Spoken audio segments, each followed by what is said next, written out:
It is getting dark, bruh. Worst time of the year. Summer over, winter coming.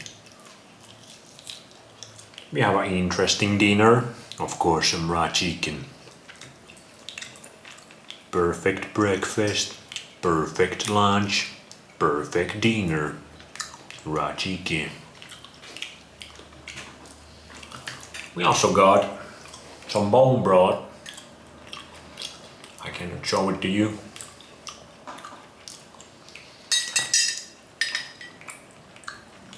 This stuff is nourishing.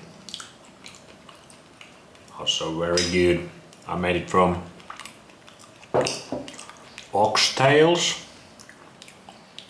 Oxtails, the most underrated beef cut. Very nice. Hard to eat it raw though, but make a broth out of it. Very collagenous. There's also a couple more beef bones and a couple more chicken wing bones. This stuff is fall food for sure. Very nourishing. Feel jacked. And I also got some white fish. I don't know what it is called in English. It's siika in Finnish. It's probably the best freshwater Finnish white meat fish there is. I like salmon better, but out of the white fish meats, it's the most tasty one. It's really good. Also cooked. What the hell is going on, man?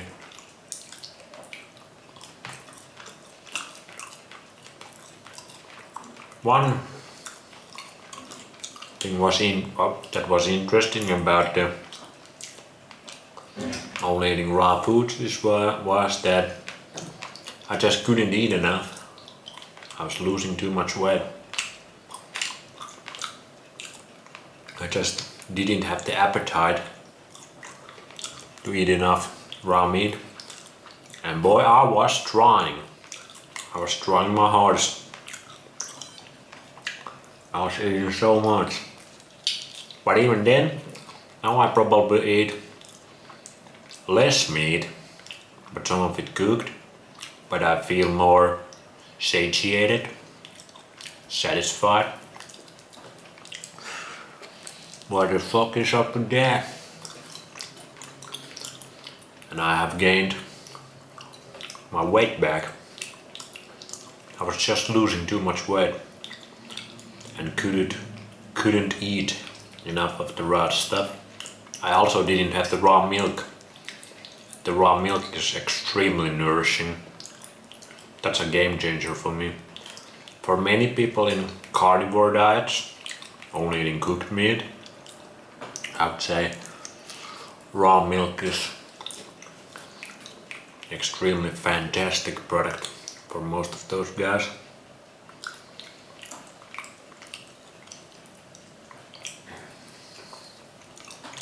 And for me, it was a game changer getting that raw milk.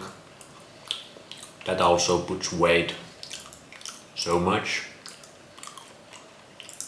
And you just have very different effects on your body than like raw muscle meat has.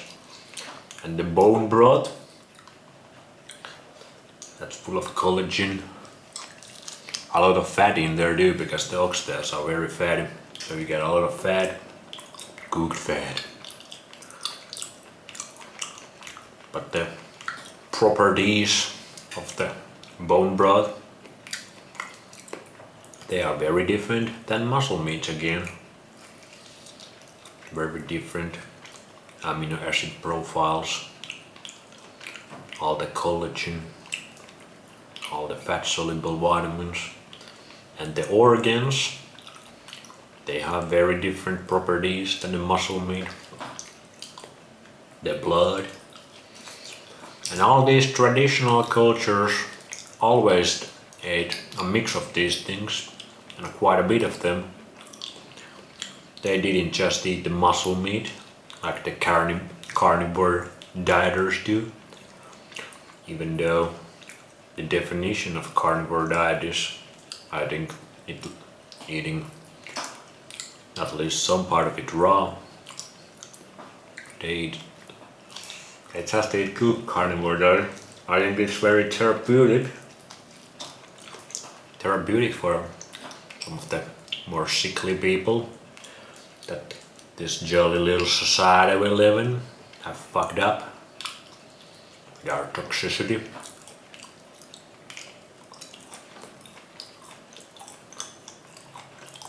But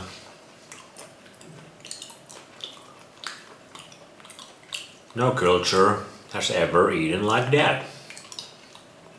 They all ate nose to tail. Also, many ate different kind of animals, not just one animal. These carnivores are only eating beef. And I know a lot of people that can't handle beef all the time. For whatever reason, some people say it makes you too acidic. You get too much iron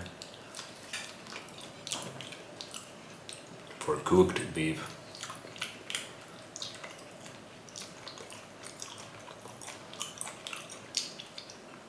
Whatever the reason is, not everybody can handle beef 24/7. The traditional people, they ate some beef, some of them ate it never. But if they ate beef, they ate all the parts of it. They always make the soups, the bone broths, they always eat the organs, they drink the blood, they use milk, dairy products. Then they usually eat other animals, do goats, some do sheep, some fish, many do pigs.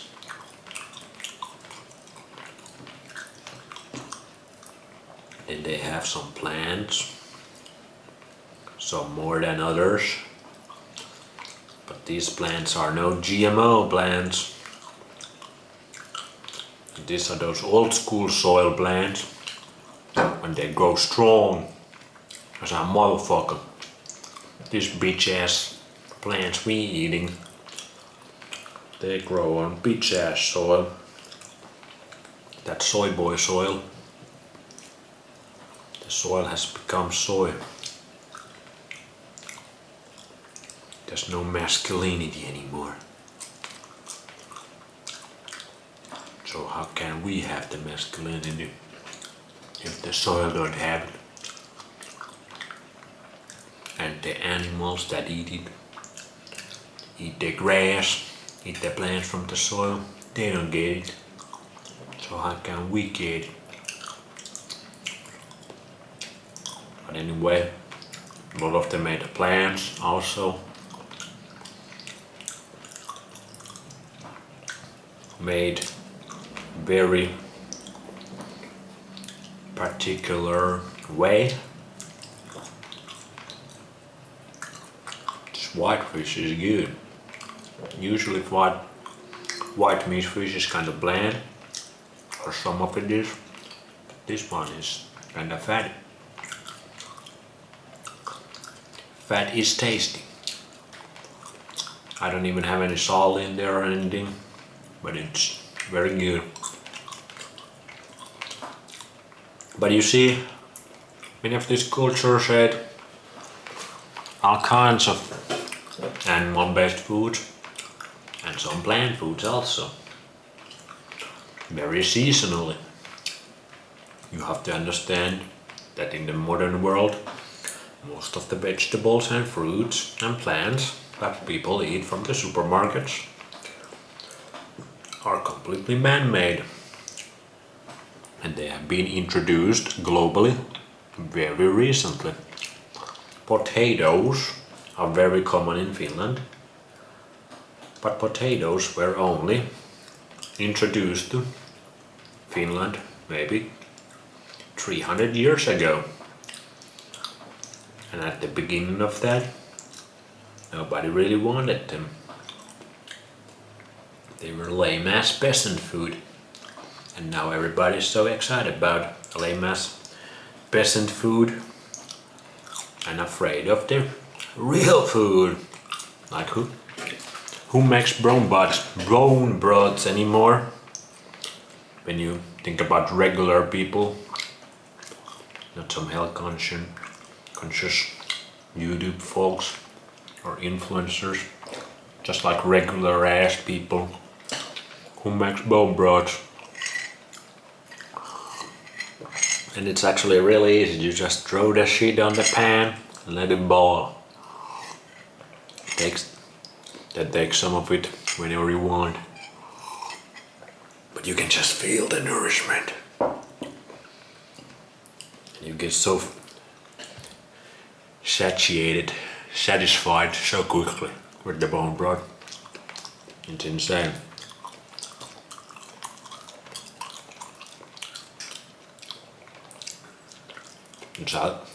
It's also super cheap. Those oxtails were very cheap. They are so good, the meat is good. I have plenty of it there. So fatty, so rich.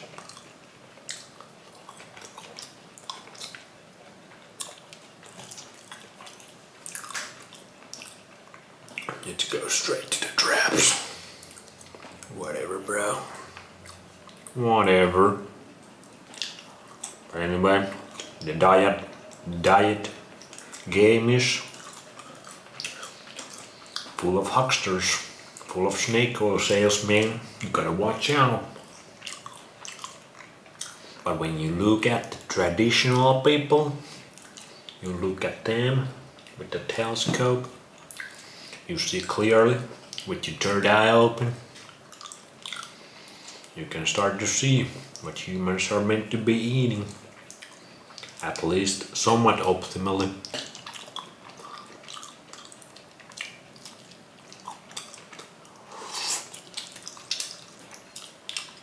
Ooh-wee!